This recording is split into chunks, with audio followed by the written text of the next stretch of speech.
Olá, eu sou Priscila Franco, pneumologista, graduada pela Unifesp com título de especialista pela SBPT e alergista e imunologista graduada pela USP com título de especialista pela ASBAI. Eu gostaria de agradecer o convite para participar dos temas em destaque. Hoje nós vamos abordar sobre a doença respiratória exacerbada por aspirina, seu manejo diagnóstico e terapêutico. Eu não tenho conflito de interesse para essa apresentação. Então, a doença respiratória exacerbada por aspirina, também chamada e conhecida como DREA, é uma doença inflamatória das vias aéreas superiores e inferiores.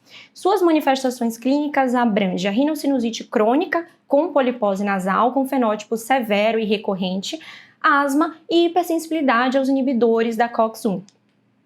É uma doença rara, mas ela precisa ser lembrada no nosso dia a dia, principalmente como um diagnóstico diferencial. De todos os pacientes com asma, cerca de 7% tem DREA. Quando nós vamos para o subgrupo dos pacientes com asma grave, 15% apresentam DREA. Quando se trata da rinocinusite crônica, 9% apresentam DREA e essa taxa sobe para cerca de 10 a 16% quando os pacientes têm a rinocinusite crônica com polipose nasal. Se nós observarmos o grupo de pacientes que tem asma grave e rinocinusite crônica com polipose nasal, a DREA vai estar presente em cerca de 30 a 40% desses pacientes. Ela tem uma prevalência entre a terceira e a quarta década de vida e a maioria dos pacientes tem uma história prévia de exposição ao tabaco. Cerca de 50% deles descreve um quadro viral no início dos sintomas. Outras manifestações importantes são a hipo e a anosmia, que ocorre em cerca de 60% a 80% dos pacientes, a intolerância ao álcool, relatada em cerca de até 75% dos pacientes, a atopia, que é bem prevalente, 80%, e presença de urticária crônica ou aguda em 20%. Essa doença geralmente inicia com uma história de rinite, que pode ser alérgica ou não alérgica. Esses pacientes tendem a apresentar, com o passar do tempo, uma rinocinusite crônica com a presença de pólipos nasais e em cerca de 2 anos se manifesta a asma, que pode estar presente ou não na doença respiratória exacerbada por aspirina, mas é muito comum que esteja. Cerca de 4 anos após, os pacientes começam a apresentar uma intolerância aos anti-inflamatórios. Essa temporalidade é variável, né? A gente percebe nesses pacientes um uso bem frequente de antibióticos, de corticoides sistêmicos, de necessidade de cirurgias, incluindo a polipectomia.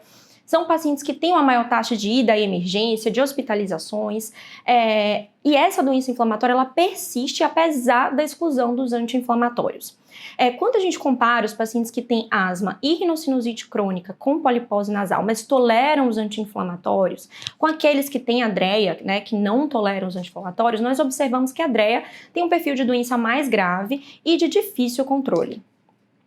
A reação clássica aos anti-inflamatórios nesses pacientes é através da broncoconstricção, apresentando sibilância, tosse, queda da VF1, além de sintomas nasais e oculares, como espirro, obstrução, pressão facial, cefaleia, rinorreia, lacrimejamento, hiperemia e edema ocular. Menos comumente, mas também podemos observar raste cutâneo, urticária, angioedema, dor abdominal, náusea e vômito como reação aos anti-inflamatórios nesses pacientes. A média de tempo para a reação aos anti-inflamatórios é de cerca de 30 a 60 minutos após a ingestão e pode variar até 3 horas. É observado que doses menores do que 162 mg de aspirina já geram reação em mais de 95% dos pacientes com DREA. E é observado uma reação cruzada com todos os anti-inflamatórios inibidores fortes da COX-1 nesses pacientes. Além disso, cerca de 3 a 6% reagem ao uso do paracetamol em doses menores de 650 mg e 34% reagem ao paracetamol com doses maiores de 1000 mg. Já os inibidores seletivos da COX-2, como exemplo o celecoxib, eles são bem tolerados pela maioria desse grupo. A desregulação da via da 5-lipoxigenase leucotrieno C4, que converte o ácido araquidônico em leucotrienos sistêmicos, faz parte, né, é a chave da fisiopatologia dessa doença. Os leucotrienos, eles induzem a broncoconstricção, secreção mucosa e estimulam a inflamação eosinofílica T2. Níveis de leucotrieno urinário E4 de pacientes com DREA excedem os de controles tolerantes à aspirina e aumentam ainda mais durante as reações induzidas por aspirina ou AINE, o que mostra, né, um aumento sérico dos leucotrienos após o uso da aspirina. Também há um aumento de outros produtos de mastócitos ativados, como a triptase, prostaglandinas D2, e os níveis da prostaglandina D2, eles são altos na DREA já no basal, e eles aumentam ainda mais durante reações induzidas pela aspirina. A prostaglandina D2, ela induz a ativação e a quimiotaxia de eosinófilos, basófilos e células linfóides da imunidade inata 2, né, do perfil T2, e os prostaglandinas E2, elas têm um papel de ser broncoprotetora e atuar no controle da 5-lipoxigenase e ativação de mastócitos, porém ela encontra-se reduzida na DREA. O diagnóstico dessa doença é feito através da suspeita clínica, baseado em tudo isso que a gente conversou até agora, e o teste de provocação oral com aspirina. Ele é o padrão ouro. Infelizmente, não existem testes in vitro, né? E deve ser feito por um alergista o teste de provocação oral para a confirmação desse diagnóstico. Então, para o tratamento, como é que a gente vai fazer? Temos várias opções que podem ser associadas, né, inclusive, incluindo a exclusão dos anti-inflamatórios, dietas, antileucotrienos, imunoterapia alérgena específica, cirurgias como a polipectomia e dessensibilização ao AS. Nós vamos pontuar um pouquinho de cada uma dessas. A exclusão dos anti-inflamatórios, inibidores da COX-1 é muito importante, e como alternativa, esses pacientes têm os anti-inflamatórios inibidores do COX-2, como por exemplo o celecoxib, e a grande maioria, menos de 5% apenas, não vai tolerar o paracetamol de 500 mg, então acaba sendo também uma possibilidade. Além disso, dietas ricas em ômega 3 e com baixa ingesta de ômega 6, elas podem reduzir o nível de leucotrieno e melhorar sintomas nos pacientes, porém, elas não têm uma interferência considerável no VF1 e no CVF, certo? Além disso, a restrição no consumo de bebidas alcoólicas é bem importante para esses pacientes. Qualquer quantidade de álcool pode desencadear sintomas nasais e ou brônquicos em cerca de 75% dos pacientes com DREA. As cirurgias, né, a polipectomia, ela proporciona um alívio sintomático para a maioria dos pacientes, ela permite uma melhor administração dos corticoides tópicos, porém, infelizmente, existe uma alta taxa de recorrência de polipose nasal nos pacientes com DREA, na ausência de tratamento pós-operatório, como, por exemplo, o uso de antileucotrienos, a dessensibilização à aspirina ou o uso de imunobiológicos, né? É notado uma redução, inclusive, dos níveis urinários do LT-E4 e aumento dos níveis séricos do PGE2 nos pacientes após a polipectomia, e isso pode gerar reações menos graves à dessensibilização com a aspirina. Então, podendo combinar esses procedimentos, é muito interessante, né? Fazer a cirurgia, a polipectomia e programar para 2 a 4 semanas após a dessensibilização com a aspirina, o paciente estaria no melhor momento. Os antileucotrienos, nós temos os antagonistas competitivos do receptor cis-LT1, que é o montelukast, visto que ele aumenta o VF1 e melhora os scores de sintomas nasais nesses pacientes.